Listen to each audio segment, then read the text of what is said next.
This time on Rat and Cat, on a recent family outing, we found ourselves surrounded by some sort of animals that were making some pretty odd sounds. Hi,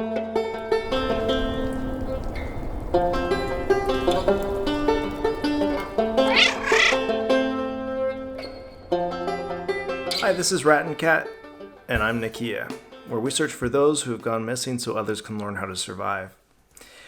This is my wife, Kirsten, which you may have seen glimpses of on my channel, but she's going to help me out tonight because we have a special story to tell, and we're talking to you from the dark of our living room because the kids are asleep, and this is the only time that we get to talk to each other. So we went up into the mountains with the family a couple of weekends ago, and I was visiting with Ochenna that weekend. And afterwards, we went up to explore Mosquito Lake at the north end of Indian Heaven.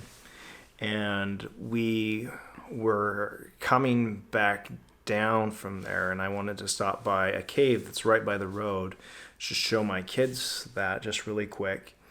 And it's a cave that just goes, it's right beside the road and goes under it, actually, a little lava tube.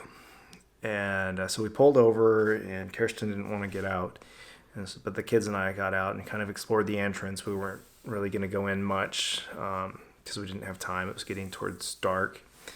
And the kids noticed a little game trail, and I thought it might be going to another cave as well. It was really well worn, kind of winding through the forest there. And so the kids just started running down it really fast. And I heard a bark up ahead, kind of like a woof, like a dog that's curious about what's going on.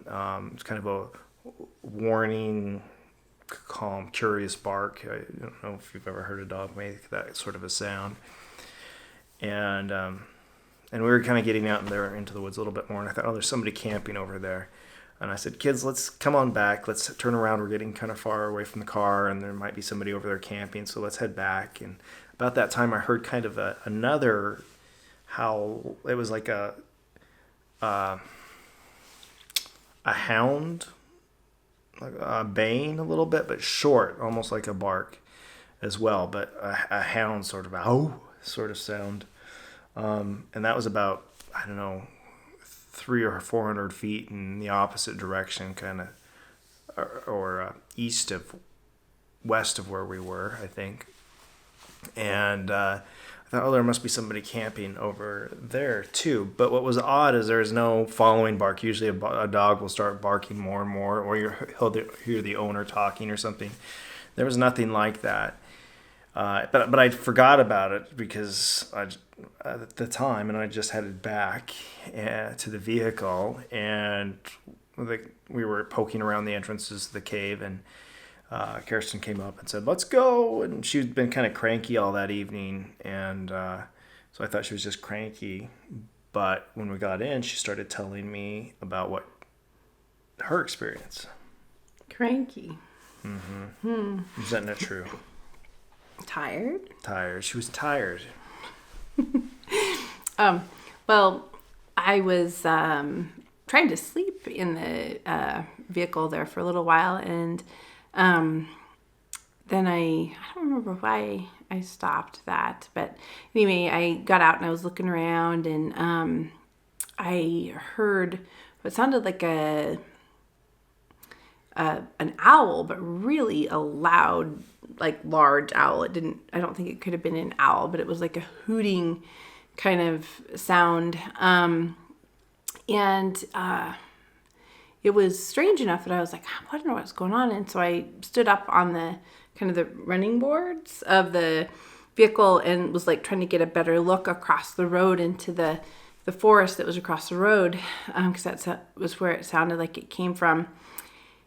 And I hooted back at it, and it didn't respond to me, but I did hear footsteps, and it was like I knew it had to be on the road because it was a crunching sound that occurs on gravel, not in the forest. But I didn't see anything, and I was looking down both ends of the road, so I didn't see anything make that, and it wasn't a lot of footsteps. It was like crunch, crunch, crunch, and then no more footsteps. And I couldn't figure out why I didn't see anything.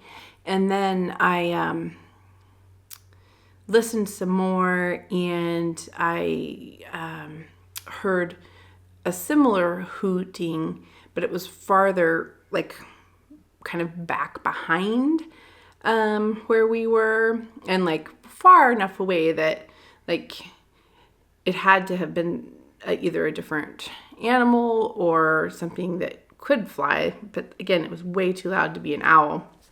I want to hear you make the sound. I don't know if I can make the sound. It was like a hoot, hoo, hoo, hoo. You said it was like a snorting sort of hoot? Oh, maybe it was, yeah. It had a different, it was a hoot, but not like I said, it couldn't have been an owl. So, yeah, I wish we would have recorded what I thought it sounded like then. That would have been smart. Mm-hmm. But anyway, so then Nikki and the kids came back, and we got in the car, loaded up, and we started talking, and then realized that we both had heard these sounds. Yeah, and there wasn't anybody camping in that area, and when I got back, I looked at a map, actually, and the area that I'd first heard the bark, there's no camping area, just or even road or anything. It just drops down into a ravine kind of in a creek area. So, and we didn't take any pictures because we didn't think anything was going on until we actually left, and there was nothing really to take pictures of and or even record, you know. So. Well, I felt like something had gone on, and that this was a strange sound, and interesting to hear footsteps and not see any creatures. I thought maybe this is elk or something, but it was. I feel like if there, I think if there had been an elk, I would have been able to see it, especially with the sound of the walking on the road. So I think that's probably how we got to talking about it, is that I was sharing what I had heard, and and then I was like, oh yeah, I heard this. And the thing is that the one could have maybe been a bear or a dog, but it would be weird that it was a dog, and the other one, they're just unique sounds. And your brother-in-law was saying, oh, the elk make, kind of sounds like that. I've listened to all kinds of elk sounds, and I've never heard anything like this. Have you? I haven't listened to elk sounds. Or any other sort of wildlife. I've never heard anything like this. No, I've never heard anything like this. Nor never had an experience where I was like, there's something there, and I knew it was big, and I was like, kind of felt like I needed to maybe protect myself a little bit, and I wanted to be up high and try to pinpoint where this was coming from. And granted, I've been out in the woods a bit, and never had. I mean, we ran into an elk before, or an elk almost ran into us, our dog herded it back towards us. Yes, but yeah, I've just never. I don't think I've had that kind of experience, but I never have ran into a bear or a cougar. Or that's how I felt. I felt like this was something big, and like I felt if I had spidey sense, I would have been having spidey sense. So what do you think it was? I don't know. I don't know either. I like to think it's a Sasquatch. Do you like to think that? I like to think that. There's no such thing as a Sasquatch. Well, I mean, I find these strange tracks out there, but obviously those are printed by some crazy guy that just happens to be putting way tracks out in the middle all of nowhere. Over. Yeah. Anyhow, I did one thing that was interesting. I remember hearing a story when I was working on the Austin Oldfield story. Hunter who had been hunting in that area a week after he disappeared.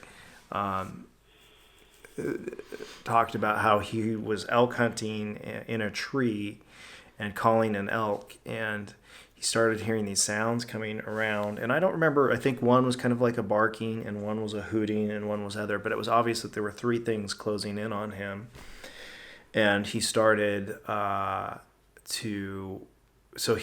started to just talk so that whatever it was knew that he was a human and not an elk. And so the sound stopped and he immediately got down and made his way, I think it was a mile or two out to his rig.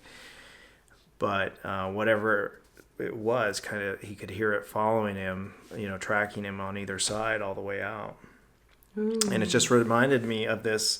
And that's basically what we heard was three different calls coming from different directions around us that are not normal animal sounds that we've ever heard before. Mm-hmm. It was exciting. It was exciting. So who knows what it was, but it's fun to imagine. Anyhow, that's it for Rat and Cat, and I want to thank my new Patreon subscriber. I have to look up his name. Yeah, but I want to thank Patreon subscriber, new donor who just went with dollar level, Scott H, for helping me out, and to all the other Patreon subscribers too, and all of you that watch YouTube and support me here on the channel with your comments and everything. That's really appreciate that. And I don't think that the missing people that I'm searching for are related to Bigfoot or Sasquatch, and I just happen to come across these things when I'm out there, so I don't want to convey that thing, because I know there's a lot of that movement out there with the 411, and a lot of people believe that it's a mysterious beast